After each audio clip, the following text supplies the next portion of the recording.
Boa noite, pessoal. Boa noite a todos os brincantes do Teatro de Bonecos. Eu sou Andreison Quintela, essa é a TV Mamulengo. E é esse nosso encontro semanal. Agora, todas as quartas-feiras, a TV Mamulengo traz um convidado para falar sobre a memória cultural desse brincante. E hoje a gente vai convidar o professor Mário Pirangi, que vai estar aqui com a gente, para falar um pouco da memória cultural dele. Eu já dou um abraço aí pro Beto Menezes, que está aí. Grande Beto, um abração, meu amigo, saudade de você. Beto Menezes, grande artista, grande escritor, é um artista completo esse homem. Um abração para você. Esperando o professor Mário aqui para que a gente possa começar a nossa live hoje para falar da memória cultural desse brincante do Teatro de Bonecos. E ele falar um pouco sobre o seu trabalho que ele desenvolve na universidade. O Emerson Perdigão tá aí. Emerson, saudade de tu também, macho velho. Aqui no Ceará é assim, macho velho. Ah, o meu celular tem que estar. Não consigo. Peraí, consegui. O pessoal do Chacoalho tá aí. Boa noite, meu. Eu li Bia noite, meu menino. Aí eu entendi, viu, Emerson? É boa noite. Eva. O negócio tá bom aí, não tá? Estamos aguardando o professor Mário chegar, o professor Mário Pirangi, para poder falar um pouco da memória cultural dele. Eu tô na minha casa hoje, estou aqui na minha parte da biblioteca da casa, onde vocês estão vendo aí atrás de mim os livros que a gente vai aí lendo, mas esperando o professor Mário chegar aqui. Assim que ele entrar, a gente vai iniciar aqui o bate-papo com o professor Mário. Ele disse que a primeira live dele, que ele nunca fez live, estava meio receoso com essa questão da live. Acho que o áudio desligou. Vocês estão conseguindo me ouvir direito? Eu preciso que vocês me dêem um retorno. Vocês estão conseguindo me ouvir? Ouvir direitinho? Acervo literário. Pouquinho. Tem alguns livros bons aqui. Alguns livros legais. Tudo. A Isolda tá dizendo que tá conseguindo ouvir direitinho. Áudio ok. Chico Henrique tá aí. O Henrique aí. Grande Henrique, um abraço, meu jovem. Vamos falar hoje com o professor Mário Pirangi. Não, beleza, Beto. Beto disse que era o celular dele. Sem problema. Esperar que o professor Mário, eu tô achando que ele não tá. Quem tem um contato do professor Mário aí para dizer que a gente já tá aqui esperando por ele? Lupiragibe. Deve ser. Professor Mário, eu tô lendo aí. Lupiragibe. Eu tô esperando o professor Mário. Se alguém puder dar um toque para ele aí, avisar que a gente já tá aqui aguardando a presença dele pra gente poder começar o bate-papo de hoje à noite. Bira, grande Bira. Bira, engraçado, Bira. Deixa eu te dizer uma coisa. Doido que passa essa pandemia pra mim me encontrar contigo, pra gente conversar, cara. A gente nunca se viu pessoalmente, mas já tô com saudade de você. Cena inanimada. É você, professor Mário? Se for, diga.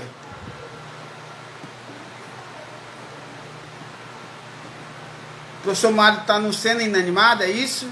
Mestre Felipe de Riachuelo. Felipe, eu vou dizer uma coisa, mestre Felipe. Tô doidinho pra gente chegar aí na sua casa.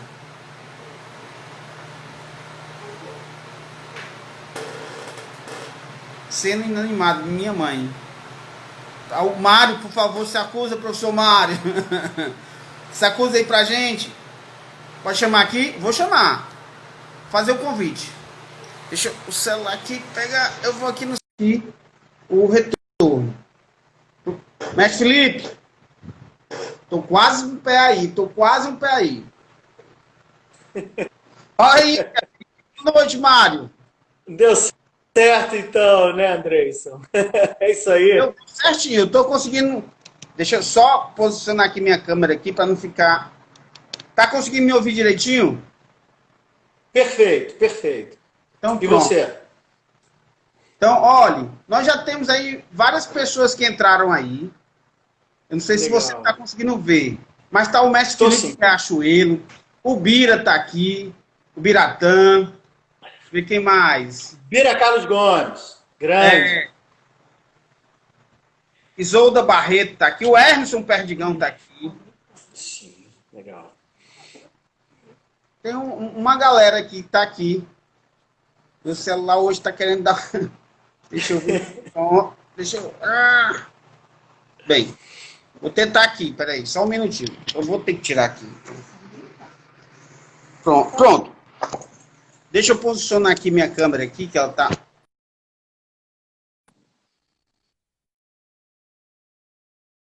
Aqui, voltei. Ai, pausou tudo aqui. Tá conseguindo me ouvir? Sim, sim, voltou a transmissão. Mas tá conseguindo me ver, não? Perfeito. Tô te vendo, tô te ouvindo. Bom, eu não tô conseguindo me ver aqui, mas não tem problema não. Deixa eu Tá. tentar aqui voltar. Deixa eu tentar aqui.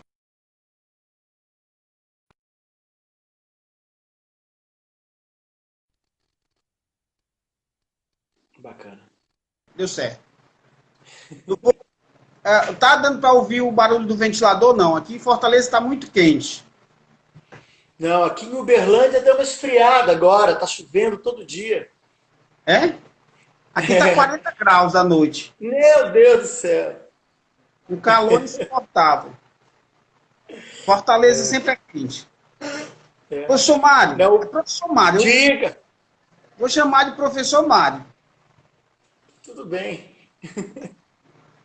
Ó, a TV Mamulengo tem uma missão de trazer aqui os brincantes e a gente poder fazer um resgate dessa memória cultural desse brincante. Hoje é você. Hoje a gente quer conhecer o Mário Pirangi, saber que brincante é esse, como é que ele começou, como é que é a história dele no universo do teatro de animação, como é que ele começou, em que momento da vida dele ele descobriu o teatro de bonecos, a primeira lembrança que você tem, aquela primeira.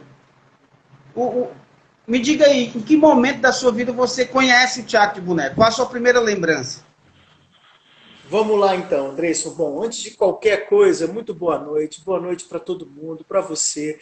Cara, muito obrigado pelo convite, tá? Vamos lá, eu não sou o que a gente pode chamar aí de um grande brincante, do Já mestre me de dá um tradição. minutinho. Pedir licença para me desligar o ventilador que está muito alto. Claro, vai lá. Senão eu não te escuto. E acabo falando alto. Pronto, silêncio agora. Agora eu tô te... Legal. Então eu vou seguindo. Mas eu sou uma pessoa que dedicou um pedaço interessante da vida a estudar e a assistir, a aprender e a trabalhar um pouquinho com o teatro de bonecos. Você me pergunta sobre as minhas primeiras impressões sobre o boneco. Olha, eu venho de uma família, eu sou lá do Rio de Janeiro, né? E nós íamos muito a teatro. Minha mãe gosta muito de teatro.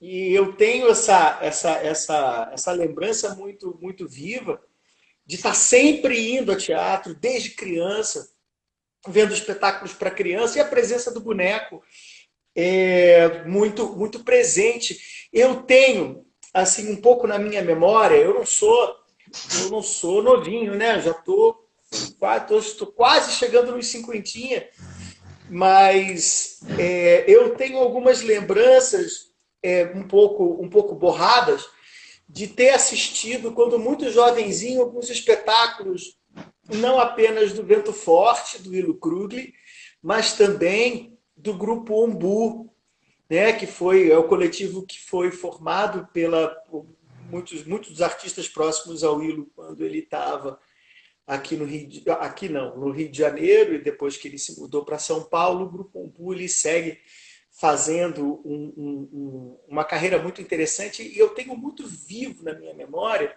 espetáculos como Fala Palhaço, como Isso ou Aquilo, que são montagens do Umbu, e que naquele momento eles já estão trabalhando com o boneco numa outra perspectiva, que é a perspectiva do material, da manualidade, que o Willo fala muito, do material construído em cena, do palco como quintal de casa, né? Eu tenho muito viva a memória do Isso ou Aquilo que eu assisti no Teatro Villa-Lobos, que fica ali em Copacabana. Não fica mais, o teatro acabou, não existe mais, infelizmente.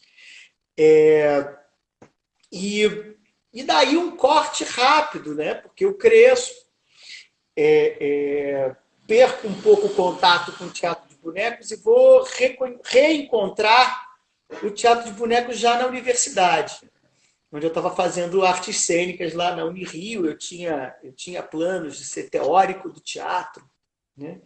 Mas eu já estava envolvido com cursos, com formação de atores, uma série de coisas. Eu, né, ali com 20 e pouquinhos anos, apaixonado por tudo que aparecia na minha frente. E o boneco ele volta para mim dentro da universidade, mas não dentro da universidade formalmente. Um grupo de alunos estava montando um espetáculo, resolveram me chamar. Na verdade, me chamaram para substituir. O espetáculo já existia há algum tempo, chamado Romeu e Julieta. E era para crianças e com bonecos. Eu lembro, na época, já um pouco esquecido das experiências que eu tive quando eu era criança, de ter tomado um susto, de ter visto cenas com bonecos e atores ao mesmo tempo, né? Um uso interessante do boneco, da contracena, de fazer o boneco que fazia o Romeu contracenava com o ator que fazia o Romeu. Tinha um jogo muito, muito bonito que era estabelecido ali. E aquilo me chamou a atenção de uma maneira bastante interessante.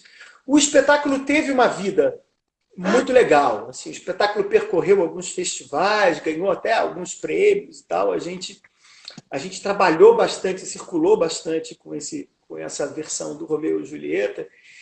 E eu ali dentro da universidade, tentando pensar em teatro contemporâneo, né, em novas tecnologias na cena, aquilo tudo me interessava bastante. E, para mim, naquele momento, o teatro de bonecos ele era uma espécie de manifestação entre o infantil, né, quase o menor, né? E eu comecei a tomar uma série de sustos. Não apenas com o Romeu e Julieta, mas com as oportunidades que o Romeu e Julieta abriu para mim.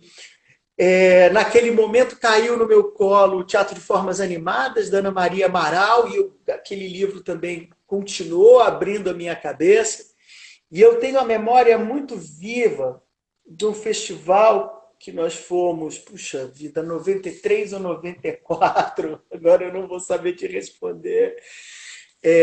Um festival de teatro de animação que nós conseguimos, né, fazer com que nos apresentar lá no Sesc Ipiranga, em São Paulo, e ali foi o meu batismo de sangue, né?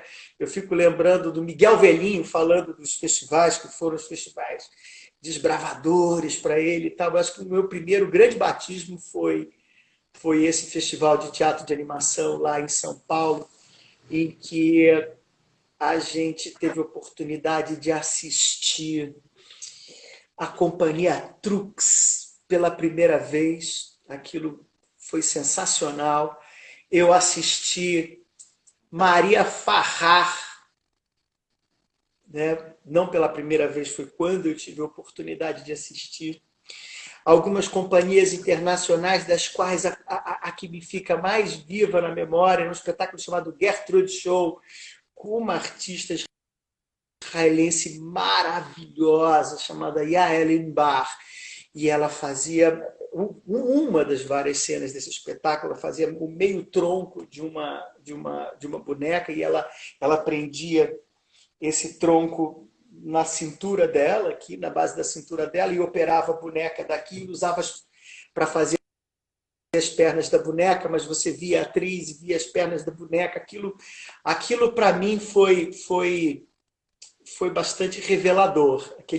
E eu acho que uma coisa muito bacana também aconteceu naquele festival, que foi quando eu conheci dois malucos do Rio Grande do Sul, um cara chamado Mário de Valente, outro cara chamado Paulo Balardim. Estavam naquele festival apresentando um espetáculo chamado Histórias da Carrocinha, em que eles traziam o repertório do Javier Villafañe, lá do argentino, né? E faziam aquilo com uma irreverência, com uma qualidade de manipulação que eu não conseguia entender, né? Como é que eles faziam aquilo dessa maneira. E o Mário, com essa pegada pedagógica, ele já encontrou a gente, assim, ele encontrava a gente no corredor, pegava a gente, mostrava o boneco, virava, levava a gente no quarto do hotel onde ele estava e mostrava, ele ficava pintando os bonecos, né? E outra coisa que aconteceu nesse mesmo ano, tomaram 93 ou 94, no Rio de Janeiro teve um festival chamado Rio Cena Contemporânea, que foi uma companhia chilena se apresentar. Eles levaram 2 espetáculos. A companhia se chamava, não existe mais, se chamava La Tropa, e eles fizeram um Pinóquio e um espetáculo chamado Viagem ao Centro da Terra, que eu guardo memórias vivas desse espetáculo até hoje, porque eles estavam trabalhando com atores, com objetos, com materiais. Às vezes eles entravam com um boneco muito bem acabado, às vezes eles tiravam um pedaço de tecido para fazer a cena. E, ao mesmo tempo, uma cena muito simples. Eles faziam uma cenografia que era um objeto que eles punham na cena e faziam tudo em torno daquele objeto ali, que, ao mesmo tempo, tinha uma simplicidade, mas uma sofisticação. E foi naquele momento que eu falei, é isso que eu quero fazer, né? É isso que eu quero fazer. E tenho tentado, desde então, aos trancos e barrancos, me aproximar disso, né? Eu posso dizer assim, eu trabalhei bastante na parte do lado de trás da coxia, aí, né? Como ator, como membro de companhia, porque eu acho que isso também é muito, muito interessante, né? Você não se pensar apenas como ator, mas como membro de uma companhia, né? Mas aquele meu desejo de ser teórico do teatro, de pensar, de ler, de falar, aquilo não se dissipou, né? E corte rápido, se eu for contar essa história pedaço por pedaço, ela é um pouco grande, talvez não seja tão interessante, mas corte rápido, eu estou tentando fazer um projeto para apresentar para o mestrado na Unirio. Isso já são quase 10 anos depois. Estou falando de 2004. Eu estou montando 2003, na verdade, que é quando eu apresentei o projeto. E eu queria muito falar sobre dramaturgia para teatro de animação. E eu gostava muito de uma companhia carioca chamada Pecode. Eu já tinha grandes amigos trabalhando na Pecode e eu já podia me considerar naquele momento também um amigo do diretor e fundador da companhia, o Miguel Velhinho, né? Era alguém que sempre que a gente se encontrava, trocava muita ideia. E eu liguei para o Miguel e falei assim, Miguel, olha, eu vou apresentar um projeto de mestrado e eu quero falar sobre dramaturgia e teatro de bonecos, mas eu quero falar sobre o percurso dramatúrgico da Pecode, porque me interessa analisar um espetáculo que eles estavam apresentando naquela época, chamado Filme Noir. Porque eu gosto muito da maneira como o filme noir ele trabalha com diferentes camadas. Então, tem a realidade dos bonecos, tem a realidade dos manipuladores. Às vezes, os manipuladores aparecem, né? O personagem do detetive sente que está sendo seguido, né? E, na verdade, a gente descobre... Não vou contar o fim dessa peça. Não sei se o espetáculo ainda está em repertório, mas o final é surpreendente. E aí o Miguel se vira para mim e fala assim, não, olha, a gente vai começar a ensaiar um espetáculo, aparece lá no ensaio, o que você acha? E eu chego para esse ensaio e eles estão começando a montar um texto do Henrik Ibsen, chamado Peer Gynt, que é uma peça pela qual eu já me interessava muito na época, e o Miguel se vira para mim e fala assim, então, quer entrar para a companhia? Por que você não estuda a companhia de dentro? Né? E aí começa essa relação com a PECOD, que foi muito curta, mas ao mesmo tempo muito intensa. Eu, ao longo dos 4 anos que eu estive fisicamente, presencialmente dentro da PECOD, eu passei por quase todo o repertório à época da companhia, e na verdade só deixei a companhia porque eu acabei tendo a oportunidade de ser professor da Universidade Federal de Uberlândia. Então tive que mudar do Rio de Janeiro aqui para o Triângulo Mineiro. A gente continuou tendo alguns contatos, mas é claro que, né, os interesses de vida acabam divergindo, mas a parceria continua de alguma maneira. O Perguinte é um momento bastante legal, assim, né, sobre tudo aquilo. Ele é um encontro muito bacana de todas aquelas ideias que eu havia costurado sobre o que eu queria no teatro de animação lá no início da década de 90. E foi uma oportunidade muito bacana de trabalhar com o Miguel e de ver o Miguel ser bastante generoso, uma ou outra maluquice que eu propus a ele e tal, e que acabaram fazendo com que o espetáculo tivesse uma vida muito legal. Eu guardo esse espetáculo com muito carinho. Estou falando demais, Andreison. Pergunta coisa para mim aí. Não, a gente está aqui realmente para conhecer um pouco da sua memória cultural mesmo, da sua história, da sua trajetória. Mas antes de falar disso aqui, eu queria dizer que tem aqui o Simão Bolívar, que é filho do mestre Paulo de Tarso. Paulo de Tarso, que já subiu para brincar. Está lá em Portugal, mas está assistindo a gente aqui. Eu acho aqui que alguém aqui, Adriana Piragibe. É minha irmã. Sua irmã. A família tá aqui.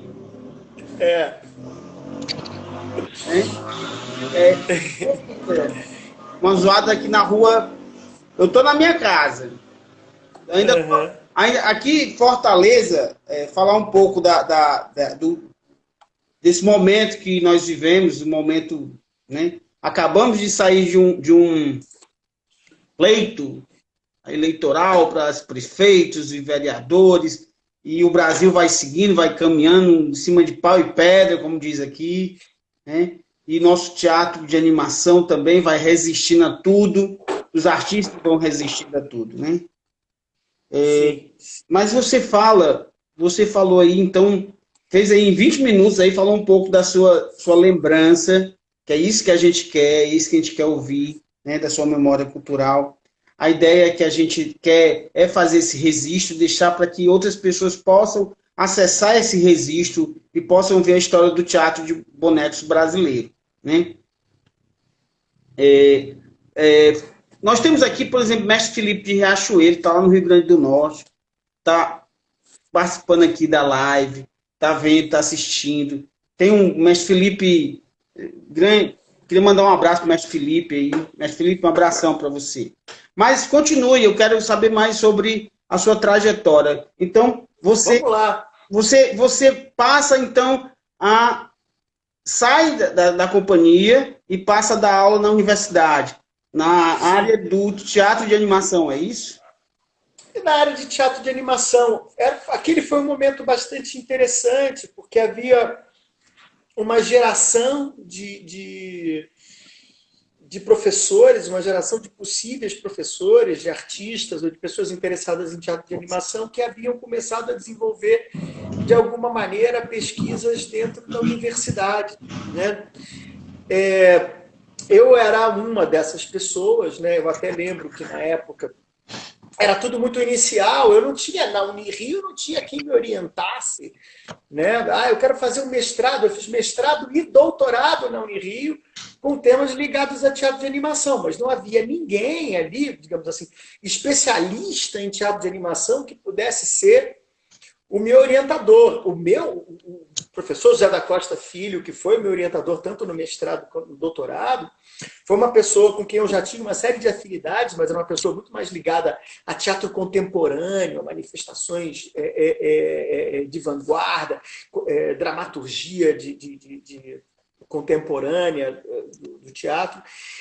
E como eu estava querendo falar um pouquinho sobre esse enfoque de como a tecnologia do teatro de animação, de como o modo para você escrever o teatro de bonecos, de como o teatro de animação na sua linguagem, ele tinha uma interface muito legal com essas coisas mais ousadas que as pessoas estavam fazendo naquele momento em termos de encenação, né?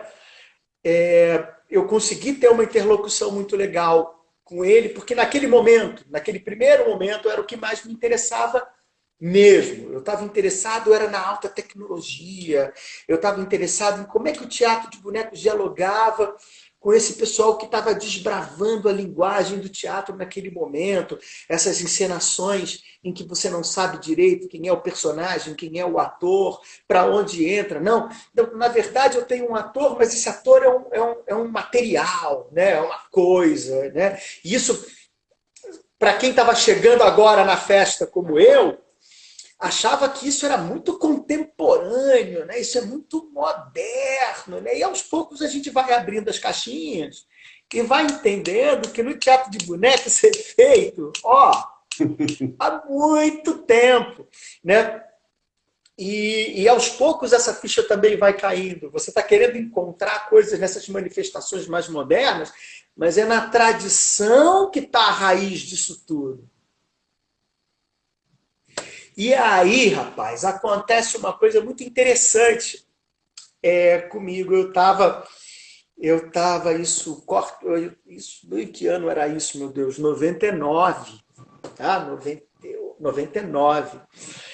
Eu estava casado com uma moça, que aliás é mãe dos meus 2 filhos mais velhos, e que também, não é mais, infelizmente, mas na época era uma bonequeira, né? E ela, a Ananda, junto com a Adriana Schneider, a professora Adriana Schneider, elas se juntam e resolvem produzir uma espécie de viagem, de temporada no Rio de Janeiro, de Mestre Zé Divina.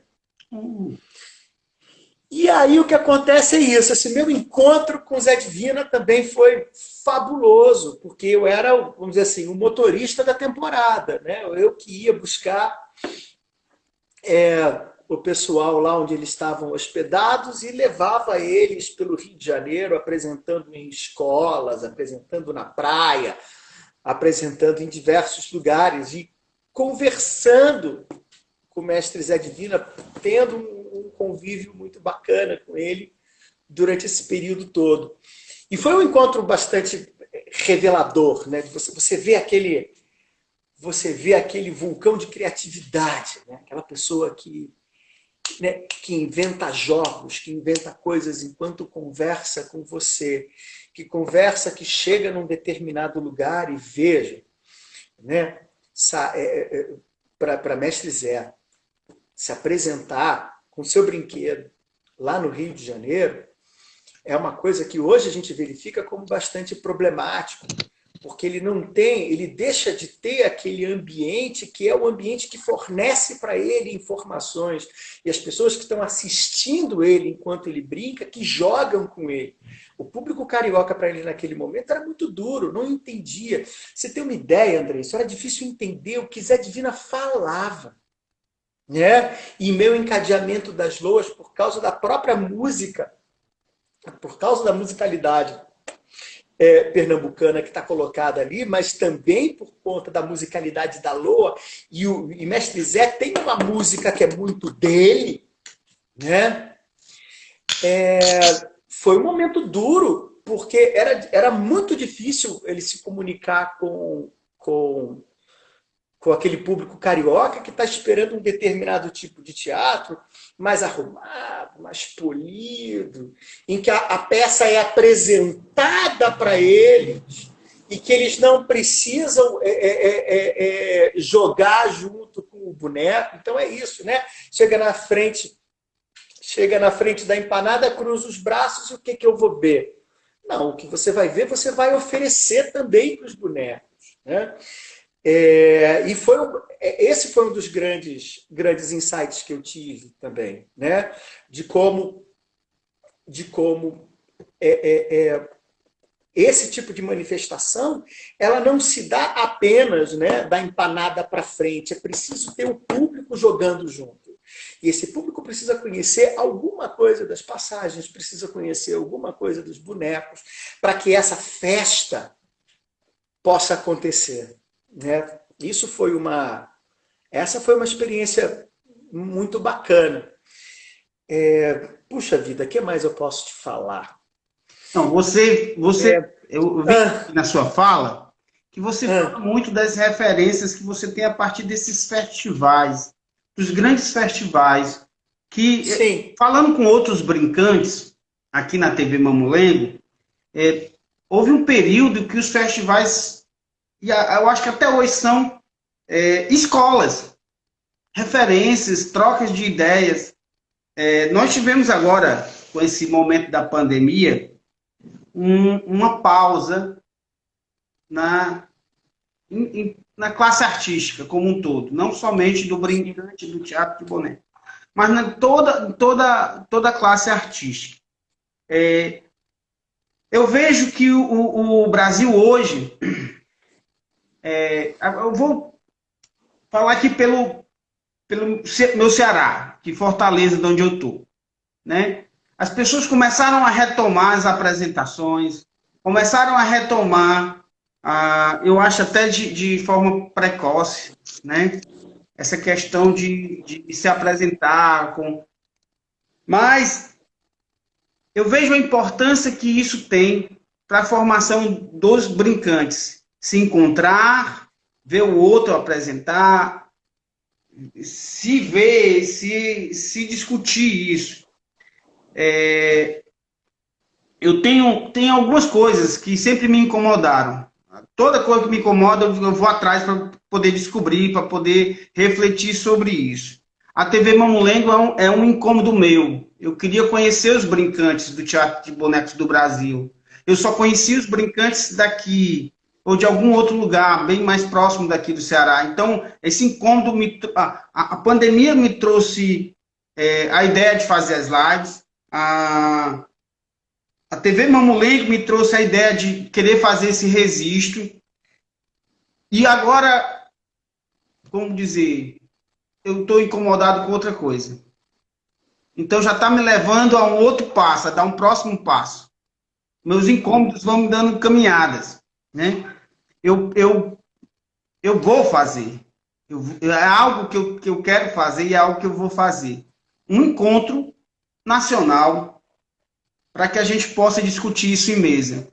O futuro do teatro de bonecos no Brasil. E mais ainda, a salvaguarda desses mestres. Você acaba de falar de Zé Divina. A salvaguarda desses mestres do teatro de bonecos do Brasil. Nós tivemos agora na pandemia duas grandes percas para o teatro de bonecos. Mestre Zé Lopes e Mestre Zé Doido. Então, dois grandes brincantes. Eu acho que é algo que a gente tem que discutir isso. O André, eu acho que a gente às vezes não se dá conta do quanto alguns elementos muito poderosos, muito potentes e muito queridos da nossa cultura, do nosso arcabouço cultural, eles estão manifestos em brincadeiras como o teatro de bonecos. É um pouco aflitivo que grandes mestres, como Zé Lopes, como Zé Divina, como Chico de Daniel, sejam grandes referências dentro de um nicho muito pequeno de pessoas dedicadas à linguagem. Porque esses artistas, eles são manifestações, eles são e foram repositórios de elementos da nossa cultura, da nossa identidade, das nossas manifestações. tem um cara assistindo essa live que de alguma maneira está colocado, eu não sei quem é todo mundo, né? Mas tem um Bira, entende? É um manancial de conhecimento, é um manancial de material e de reverberação. Vamos falar de cultura, né? O cara aqui é teórico, né? Desses valores abstratos que compõem aquilo que nos reconhece como coletivo. Ou seja, né? Potência cultural, material cultural. Esses festivais, você estava falando dos festivais, tem uma coisa que pode soar, se a gente não explica a frase, é só uma frasezinha bonitinha que a gente bota na orelha do livro, né? Que é assim, é nos festivais de teatro de bonecos que a linguagem se reconhece e que a linguagem se constrói. Mas essa frase precisa ser desdobrada. Porque, nossa, que coisa linda para ser escrito, né, numa agenda. Por quê? Quando a linguagem está pulverizada, às vezes, numa série de outros lugares, assim, sei lá, o programa de teatro de uma determinada cidade, ou uma coisa que se apresenta numa festa, ou num evento, você às vezes não consegue entender. Então você vai ver teatro infantil e tem um boneco ou outro ali. Ou você vai ver uma outra coisa acontecendo e alguém faz uma determinada coisa que você não sabe exatamente em que caixinha você coloca. Eu fico lembrando agora do Henrique Sitim fazendo aqueles espetáculos em que contando aquelas histórias que ele bota a câmera em cima, assim, e ele vai desenhando umas coisas e projeta atrás, ele vai contando a história, vai interagindo, e bota um materialzinho aqui e desenha, e a câmera projeta. É só quando você junta todo mundo e diz assim, olha, isso aqui está conversando com o que a gente acha que é teatro de animação, que os pontos começam a ser ligados. Ah, pô, isso que o Henrique Sitim está fazendo. Isso que esse outro menino está fazendo. Olha, esse espetáculo aqui tem isso, mas tem um determinado boneco que é posto ali, ou tem uma coisa que eles põem, que eles apresentam em cena de determinada maneira, mas o que é isso? E é quando você consegue juntar essa turma, né? E você consegue assistir isso em sequência, ou ver isso dentro de uma programação, que você começa a juntar os pontos. E as pessoas começam a conversar, começam a trocar. Então, a companhia aqui, que estava fazendo uma coisa dessa maneira, vai num festival, encontra um pessoal que usou determinado recurso, isso já vai para o próximo espetáculo, se não vai para o mesmo espetáculo que já está em repertório, porque é uma solução. Então, isso vai solidificando não apenas os contatos, a rede, que é fundamental, né? Mas vai solidificando o próprio entendimento do que é a linguagem. E eu vou te dizer, sabe, Andresson, a gente está diante de uma situação que eu fico muito animado, fico muito impressionado até de ver como é que a turma dos bonecos, não só no Brasil, mas no mundo inteiro, se juntou de uma forma muito interessante durante esse período da pandemia, né? O pessoal se fechou, né? A gente se encontra mais, a gente se conversa mais. Olha a gente aqui conversando.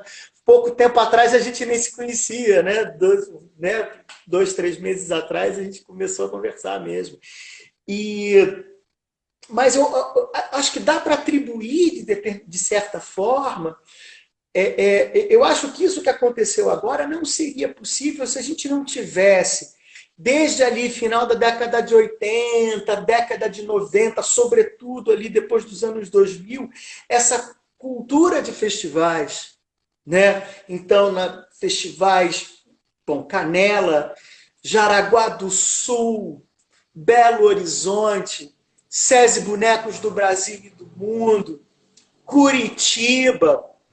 Eu aqui em Uberlândia, que estou tentando brigar para ter um festival aqui também, já fiz algumas experiências nisso, quero tocar essa ideia também, levar ela adiante, né?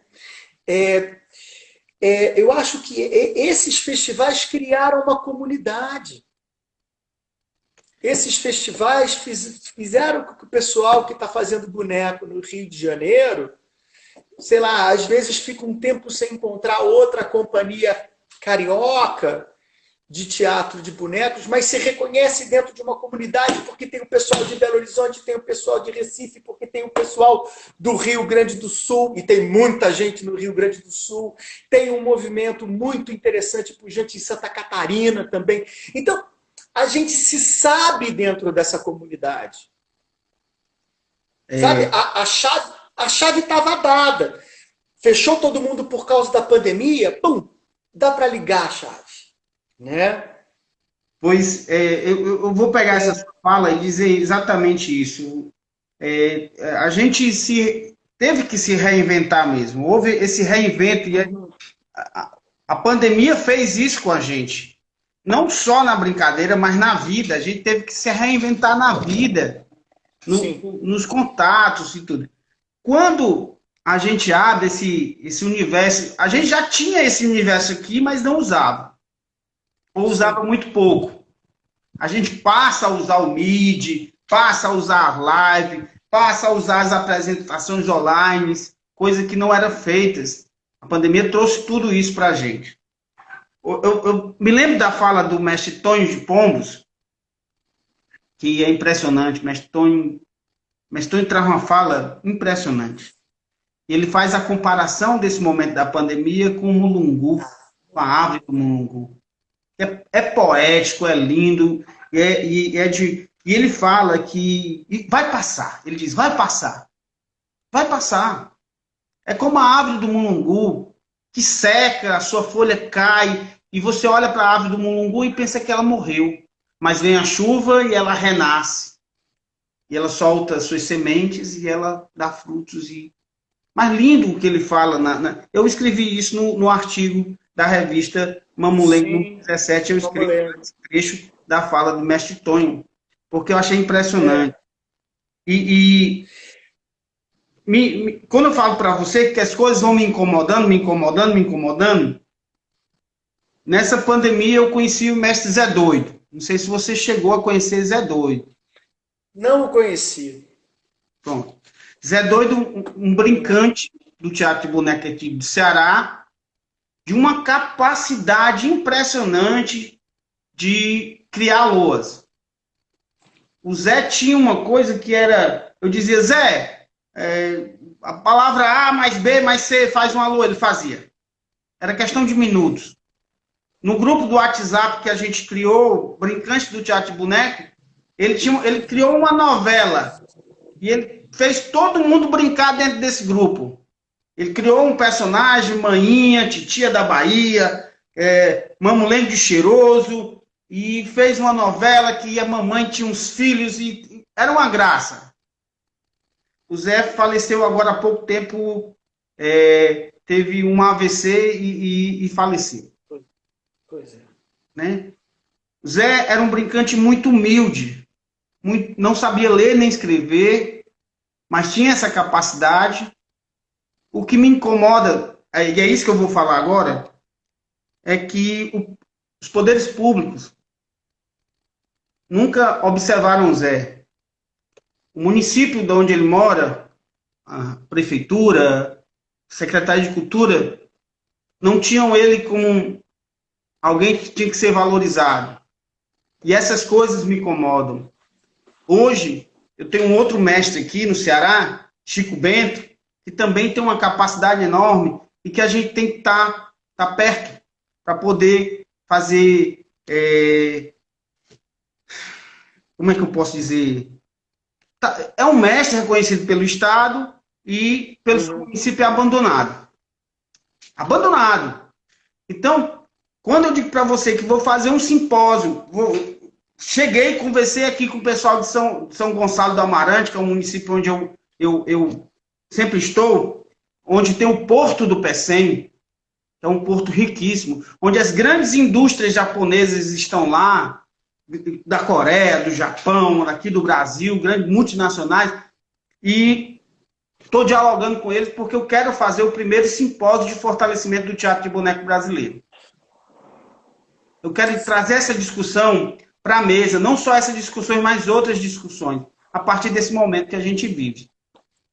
Ô, André, se você fala uma coisa, cara, que é assim, eu acho que tem uma outra fala que é mais ou menos complementar a essa imagem da árvore do Mulungu, que é uma. Eu já falei sobre isso em outras gravações, né, em outras conversas, que é um lema que a Unima, né, a União Internacional da Marionete, lançou logo no início da pandemia, quando ela diz assim: bonecos podem esperar, bonequeiros não. E às vezes me incomoda um pouquinho, não me incomoda tanto também não, porque isso também não é tão feito assim, né? Mas às vezes as pessoas se referem a arte em sentido um pouco abstrato, quando na verdade a arte nada mais é do que uma atividade que é obrigatoriamente feita por pessoas para pessoas. Tentar sustentar. Você não existe outra maneira de você sustentar a arte ou de você, né, salvaguardar a prática artística, senão por meio das pessoas que a fazem. São essas pessoas que têm que ser atendidas e acolhidas nesse momento, né? Eu tenho uma visão um pouco desencantada no que diz respeito vamos dizer assim, as obrigações do poder público para com a manutenção da arte e tal. E eu acho também que a gente está, de certa maneira, imerso num determinado tipo de mentalidade que às vezes a gente espera um pouco demais do Estado. Tem coisas que só o Estado pode fazer mesmo, isso é inegável, não sou radical nesse sentido. Mas eu acho que uma das coisas que tem mais me mobilizado nesses últimos tempos, e eu reconheço em você um agente disso de maneira muito, muito, muito potente, muito poderosa, é como é que a gente pode ajudar a desbravar o espaço, né? Ou ajudar a fazer as pessoas, ou criar conversas, né? A permitir que as pessoas se encontrem, conversem, né? E descubram maneiras delas encontrarem o seu público, delas encontrarem outros artistas com quem conviver ou com quem trocar ideias, né? É chato porque às vezes é isso, a gente não consegue encontrar, a gente não consegue fazer com que grandes artistas e pessoas portadoras de grande sabedoria, né, obtenham a visibilidade que merecem, ou até mesmo obtenham a importância que merecem reconhecida. Puxa vida, cara, tudo isso é tão difícil de ser conquistado, né? Tudo isso é tão difícil de ser construído. Sobretudo num país do nosso tamanho, com a variedade de manifestações que a gente tem, né? E de certa maneira, com um sentido de centralização cultural, né? Parece que tudo emerge de um determinado ponto no país, né? E a gente reverbera tudo, né? Todo tipo de manifestação cultural que vem daquele lugar, e tudo aquilo que é de outra localidade é marginal ou subjacente a esse tipo de manifestação. Tem muita coisa que a gente precisa conquistar nessa história toda. Mas eu acho que se tem uma tarefa que acho que a gente tem daqui para frente, e eu, enfim, recuperando o início da nossa conversa, né? Eu não me reconheço mais como uma pessoa da coxia.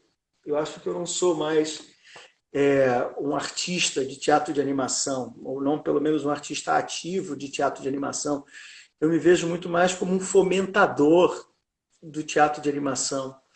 E o que eu tenho tentado me dedicar, sobretudo desde que essa pandemia começou a acontecer, na verdade eu já venho pensando nisso de uns 2, 3 anos para cá, como é que a gente pode esquentar as relações entre as pessoas, como é que a gente pode criar espaços, como é que a gente pode promover essas fricções. E por mais que eu entenda que certas atribuições seriam interessantes de serem viabilizadas por meio do poder público, eu tenho poucas esperanças de que isso aconteça dessa maneira. O meu desencanto não tem rigorosamente nada a ver com postura partidária. Eu quero deixar isso bem claro, né? O meu desencanto com o Estado como estrutura não é partidário, não vem daquele partido ou daquele partido que está acontecendo agora, o que acontecia depois. Eu falo da estrutura em si. Eu acho que a gente precisa construir. A gente, sabe? É a gente. A gente precisa promover tanta alteração, tanta fricção, que isso incomode a gente, que isso passe a ser. Sabe? A gente tem que entrar na pauta, a gente tem que entrar na agenda de baixo para cima.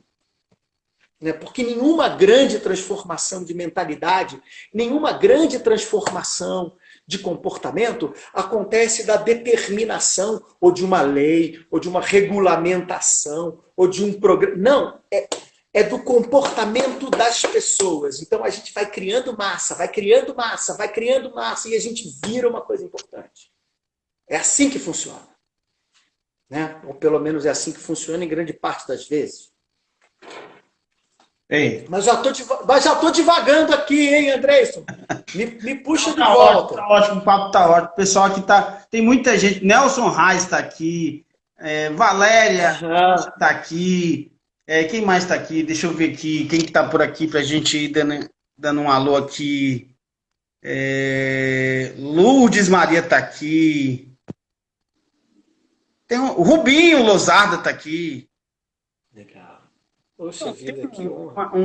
Uma galera aqui todinha do teatro de animação, pessoal que tá junto com a gente aí nos grupos. Eu acho que é isso, eu acho que quando eu digo para você que as coisas que vão me incomodando, vão fazendo eu dar passos, é realmente não esperar por nada.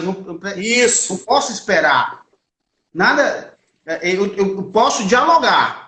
Eu posso sentar e conversar e a gente ir criando juntos. O meu objetivo... Sim. Eu sei que vou tirar aqui, nós temos aqui no Ceará, nós temos a Rede Cearense de Teatro de Boneco, onde a gente trava nossos diálogos para o crescimento do teatro do Ceará. Né? E agora a gente, com esse universo que foi aberto aí pela pandemia, com o grupo do WhatsApp, com as lives dos outros grupos, o Walter César estava nesse instante aqui, que faz lives também, o pessoal... Tem um monte de gente, as programações... eu quero falar agora cena do inanimado, eu quero que você fale um pouco sobre isso. Para a gente que acompanhou agora, há pouco aí pela internet, todo o trabalho que você fez. Pois é, rapaz. O que acontece? Vou contar essa história, então. Eu já, desde 2014, venho brigando aqui, não é uma boa palavra, não. Venho trabalhando aqui em Uberlândia para tentar ter um festival de teatro de animação aqui, um festival, na minha cabeça, a cada 2 anos, porque também eu, como professor aqui da universidade, acabo tendo tanta atribuição, que se eu for fazer todo ano um festival, o pessoal da universidade acaba com a minha raça, não dá jeito. Mas então conseguimos fazer em 2014, conseguimos fazer em 2016. Não vou falar muito sobre isso, porque senão abre uma porta aí. E a gente ia fazer esse festival, fizemos em 2018, pequenininho também, porque a gente não conseguiu a grana, e a gente ia fazer o festival em 2020. Poxa vida, conseguimos entrar na lei municipal aqui de captação, já estávamos começando a fazer a captação, quando cai tudo. E nesse festival eu sempre queria, seguindo um pouco a tradição do pessoal lá de Jaraguá do Sul, professor Dr. Valmor Guilherme Beltrame, todo respeito, toda reverência, a gente queria ter uma parte de mostra artística e uma parte também de estudo, de pesquisa, com palestras, aulas e tal, que eu acho que é uma coisa legal também, porque faz circular o pessoal da academia com o pessoal da prática, da vida, do dia a dia, né? Quebra uns muros aí, né? E eu e Wagner resolvemos, então, há pouco tempo, fazer esse... É um grupo de pesquisa, né, registrado no CNPq, chamado poéticas contemporâneas, visuais e performativas, porque junta não só a turma do boneco, mas também junta o pessoal do cenário, do figurino, da maquiagem, quer dizer, toda essa parte do que é visível na cena teatral, né? Para a gente pensar. E eu pensei assim, bom, tá pronto, eu vou fazer o festival e eu vou trazer o encontro do grupo de pesquisa para dentro do festival, porque a gente já junta tudo, já, né, junta essa energia. Só que caiu, a pandemia não permitiu que o festival acontecesse, eu não consegui captar nem um centavo para o festival, né? E ao mesmo tempo estava ali com a incumbência de trazer esse ano esse encontro, esse seminário, para Uberlândia. Eu falei, pronto, olha, a gente precisa pensar sobre pandemia, a gente precisa entender como é que os artistas vão sobreviver. Isso é uma coisa que me tira o sono mesmo. Como é que os artistas vão sobreviver? Como é que eles vão encontrar público? Como é que eles vão ter trocas para poder criar, encontrar espaços de apresentação, encontrar espaços de interlocução e conversa? E a ideia foi, então pronto, o seminário vai ser sobre isso. E a gente vai fazer um seminário todo online. Mas como é que faz seminário online? Eu não tenho a menor ideia de como é que faz seminário online. Eu tive uma ideia maluca da minha cabeça, né? Eu e a turma do grupo de estudos aqui de Uberlândia começamos a trabalhar pesadamente nisso, né? E a ideia foi fazer um seminário que fosse sediado por um website, que já está bem saindo de moda essa coisa de site, né? O pessoal está mais na rede social. Mas eu pensei, não, eu quero um site para a gente poder ter um lugar para a gente ir, sabe? Onde é que tem um festival? Todo festival que a gente vai, não tem aquele lugarzinho, aquela pracinha, aquele cantinho, aquela casinha, aquele bar, que é onde a gente sabe o que vai acontecer, onde está todo mundo do festival junto, então vai ser o site. E ali no site a gente conseguiu fazer. A gente fez os links para os debates, a gente fez uma mini mostra artística com cenas curtas, tivemos exposição de banners, né? Etc, etc, etc. E aquilo que num determinado momento eu não entendia que para mim ia ser só mais uma das coisas que o evento ia ter, mas acabou virando a grande ação, que é o que a gente acabou chamando de banco de experiências. Porque saímos eu, Fabiana Lázaro, o pessoal do grupo de estudos, procurando gente para entrevistar. E o que a gente queria era encontrar com os artistas e dizer assim, cara, como é que tá? A pergunta é essa. Como é que tá? O que você está fazendo? Você não tem mais apresentação marcada?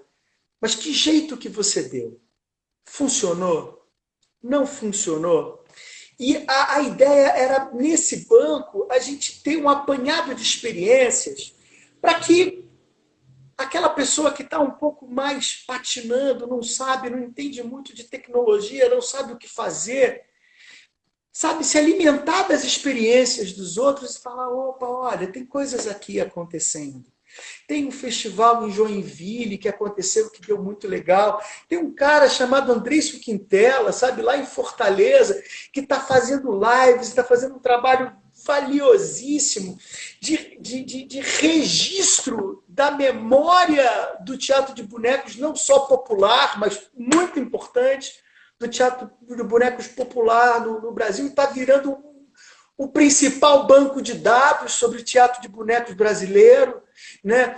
Tem a companhia tal que está fazendo live, tem a companhia tal que resolveu dar aula. E aí, como é que faz para dar aula online? Não, tem esse programa, tem aquele programa. Como é que faz para cobrar ingresso? Não cobra ingresso. Tem o chapéu virtual. O que é chapéu virtual? O que estava na minha cabeça era isso, a gente conseguir conversar, botar todo mundo num mesão, né? Por meio dessas entrevistas que a gente foi fazendo, e dizendo, olha, tem essa tentativa aqui. Isso aqui eu tentei, deu certo, aquilo ali o outro fulano tentou, não deu certo. Né?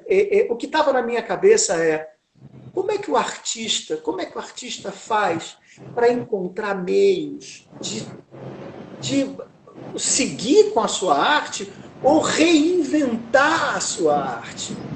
Né? Nesses momentos, sabe, André, são esses encontros de estudo e tal,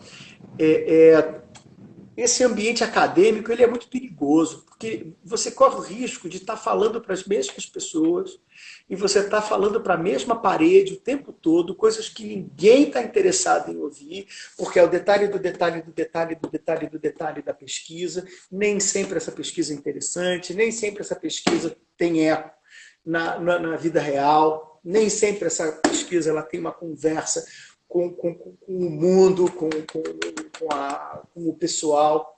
E eu queria fazer uma coisa que mudasse um pouco esse tipo de perfil. Eu queria ir para os artistas, eu queria tirar um pouco a característica de pompa desse evento, como quem segura tudo e fala assim, olha só, beleza, os nossos encontros eles são legais, os nossos seminários são bacanas, as nossas publicações são fundamentais. Mas agora, assim, o mundo parou, tá todo mundo trancado em casa, tem artista morrendo de fome, sabe? Tem mestre de tradição morrendo de doença atratável, porque o sistema de saúde não está dando conta da situação. Como é que a gente faz para botar essa bola no chão e trocar? Né? O evento aconteceu, né, ali no finalzinho de outubro.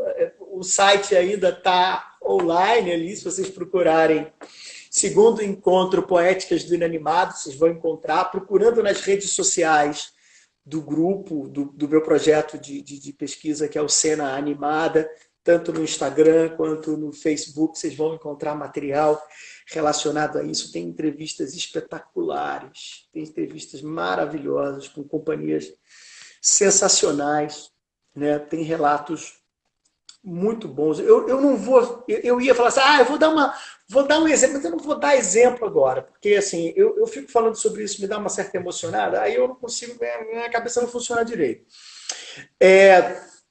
Vão lá, por favor, né?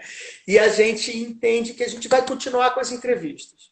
Agora está todo mundo meio que no soro, a gente está exausto por causa do batidão que foram as últimas semanas, né? E aí a gente retoma os trabalhos e daqui a pouco retomamos também o ciclo de entrevistas. A gente quer ampliar essa rede de informações. A gente não tem a pretensão de ser tão importante quanto a TV Mamulengo, mas a gente quer deixar um material ali que seja importante, que dialogue com as pessoas nesse momento. Eu acho que isso que a gente precisa fazer. Deixa eu estar por aqui, porque eu vou tirar aqui um pouco o celular do tripé aqui, porque ele está... Deixa eu ver aqui. O Bira está dizendo grande aula, Mário. Aula é o Bira. Eu não sou ninguém, eu sou um professor. A Lu Piragibe está aqui, a Maria Piragibe, da família Piragibe está aqui. Gente, é isso. Chama Piragibe e você tem audiência aí, porque a Piragibada, ela corre. Deixa eu ver aqui, o Rubinho disse alguma coisa. Eu vi de uma amiga da saúde em meio ao Covid. Eu perdi, deixa eu ver aqui. Em meio ao Covid, estamos tendo uma onda forte. De o quê? Onda forte de abraços que ninguém fala. Uma onda de AVC. É porque deve ter sido correr. Tá. Ouvi de uma amiga da saúde, no meio do Covid, estamos tendo uma onda de AVCs e ninguém fala. Olha, outra coisa que ninguém fala também é que o Covid está matando muita gente do coração. Por quê? Porque o Covid ataca o coração? Não se sabe, porque esse vírus só tem 1 ano de vida. Então ninguém sabe nada sobre esse vírus. Entende? Quem disser que sabe está mentindo.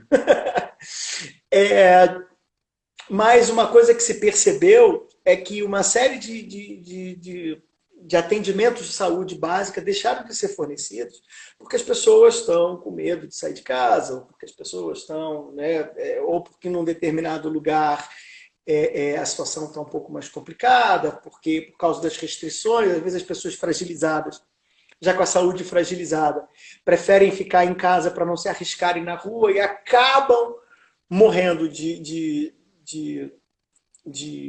eventos de saúde que poderiam ser facilmente tratáveis se não houvesse essa essa circunstância de afastamento, né? Essa discussão é toda muito complicada, né? Eu acho, Mário. Vou dizer uma coisa para você. Eu vou falar aqui do que eu estou vivenciando aqui no estado do Ceará, certo? Diga. Aqui não se tem mais Covid. Aqui, eu acho que a vacina já chegou há muito tempo. Porque, não é sério. Aqui tudo voltou quase ao normal. Os bares estão lotados sexta-feira, as praias no final de semana estão lotadas, as casas de espetáculos estão voltando, as apresentações na rua já voltaram. Eu chego eu vou à farmácia, eu vou e passo em frente às. Aqui tem muito espaços que vendem açaí, né? O pessoal põe lá. Entra só de máscara. Mas eu vejo as pessoas entrando e saindo sem máscara.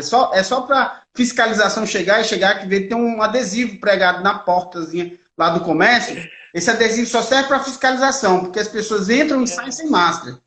É impressionante. Aqui não tem Covid.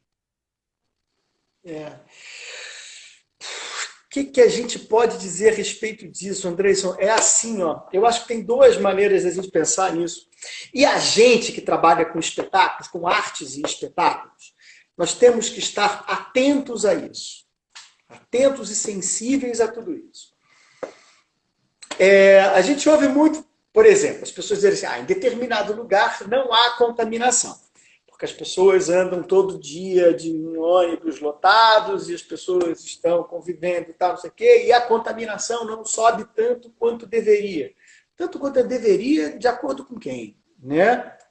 A gente, voltando, não conhecemos o vírus. Se o pessoal de epidemiologia, não, de virologia, de epidemiologia, está batendo cabeça porque não conhece o vírus, nós somos bonequeiros. Nosso trabalho não é vírus. A gente entende menos ainda de vírus. E tem uma outra situação, eu acho que é muito delicado.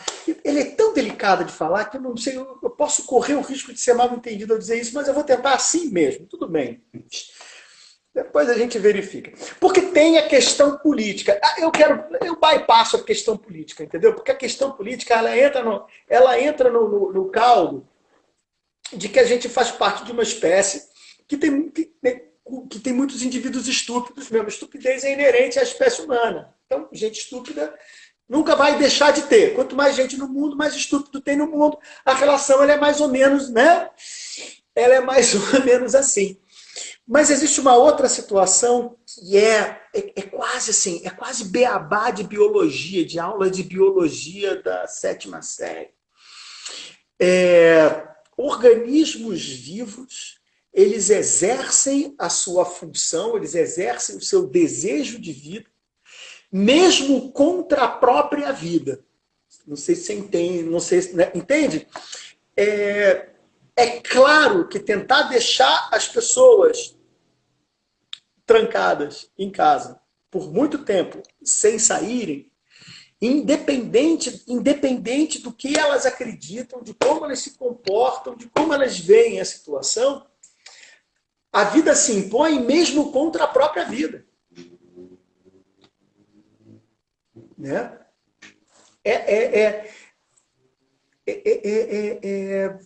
Veja, não é só, vamos dizer assim, a estupidez ou as suscetibilidades político-partidárias que vão fazer com que a pessoa saia de casa. Não, é uma urgência. É uma urgência. É um desejo, não é nem um desejo anterior ao desejo, é uma manifestação do fato de estar vivo. Não se impede.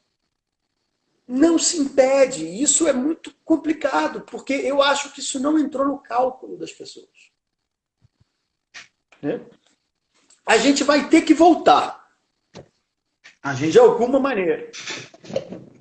Voltar não quer dizer viver como nós vivíamos antes. Eu não tenho a menor ideia se isso vai acontecer ou não. Eu não tenho a menor pretensão de dizer se vai acontecer ou não. Agora, o que eu consigo vislumbrar dentro dessa perspectiva toda é que nós vamos começar a desenvolver estratégias por necessidade, né? De estarmos próximos e juntos de alguma maneira, com cuidado, sem cuidado, né? Melhor com cuidado do que sem cuidado. Mas a gente vai voltar, entende? A gente vai se movimentar na direção da rua, na direção do outro. Isso é inevitável. É um fato. Inevitável. É um fato, é inerente à natureza humana. Isso vai acontecer. Como vai acontecer, cara? Puxa vida. É esse o problema. É como está acontecendo. Que vai. Está acontecendo, Mário. Está acontecendo. Eu vejo aqui em Fortaleza. Está acontecendo. A minha preocupação é como isso está acontecendo. Porque realmente, como você fala, eu tô aqui, eu tô sonhando aqui, no segundo semestre do ano que vem, fazer esse encontro, esse simpósio. E estou planejando ele. E ele, assim, eu quero muito que seja presencial, que a gente sente, mas com todo o cuidado, com toda a responsabilidade. Né? Mas, bem, é isso. A gente tem que estar trabalhando em meios, em como promover isso. Né? Passou do tempo, a gente desenvolveu... Poxa vida, quer ver um negócio? Até antes dessa pandemia, aplicativo de videoconferência, de conversa, online, isso existia, claro que existia, mas existia muito mal, funcionava pessimamente, era meia dúzia que conseguia, porque tinha que ter um equipamento e tal. Olha como é que a urgência, né, e o engenho humano, ele promoveu o avanço de qualidade dessas ferramentas todas. Né? A gente tem que começar a dar tratos à bola para tratar os ambientes. Ou para entender, ou para criar inteligência, para criar informação sobre quantas pessoas, de que maneira, como é que entra, como é que não entra, como é que não sai, como é que mantém determinada atividade. Repito, cara, para nós de artes e espetáculos, isso é urgente. E não adianta a gente ficar esperando que isso venha de outra pessoa. A gente precisa começar a se movimentar nessa direção. E, infelizmente, cara, se movimentar nessa direção traz riscos. Entende? Não existe tentativa livre de riscos, infelizmente. Isso é um pouco complicado. Bem, eu vou... Estamos chegando aqui ao final do bate-papo. Pois é. Certo? Queria aqui agradecer a você por ter aceito o convite, ter participado, ter trazido para a gente um pouco da sua memória cultural. Né? Agradecer todo mundo que está aí. A TV Mamulengo, ela começou em 2014 e... quando migrou para o Instagram, para as lives, nesse momento pandêmico. E eu fazia diariamente, eu fazia segunda a sábado, fazia TV Mamulengo de segunda a sábado. Mas sabia que quando essa pandemia passasse, olha só, diminuir a live. Então hoje a gente faz semanalmente, às quartas-feiras. E eu queria agradecer a você por ter aceito o convite, ter dividido com a gente esse bate-papo maravilhoso. O Emerson está dizendo excelente conversa, né? E obrigado, Emerson. Eu estava dizendo aqui, estava falando aqui com o Bira, né?